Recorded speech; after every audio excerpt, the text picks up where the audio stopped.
Na ría de Pontevedra, no concello de Poio, atópase Chancelas. Un lugar tranquilo, coñecido polas súas praias e a súa xente. Aquí vivía Secundino, un home de 84 anos cheo de vida, coñecido por todos como o bo bailador. A Secundino encantáballe bailar. Cada fin de semana, collía o seu coche e ía á discoteca La Luna, onde pasaba a tarde gozando da música e da compañía. Era a súa paixón, o seu xeito de sentirse vivo. Pero a noite do 2 de febreiro de 2014, cando volvía a casa despois dunha tarde de baile, a súa vida rematou de forma brutal. Foi asasinado a golpes na porta da súa propia casa.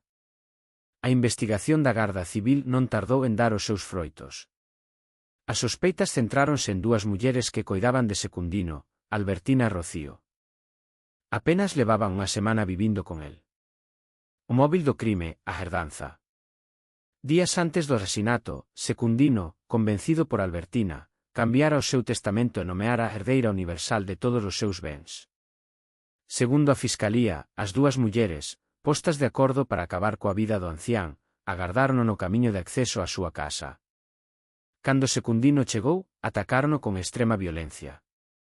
Usaron unha tixola, o seu propio bastón e unha pedra para golpealo na cabeza ata matalo.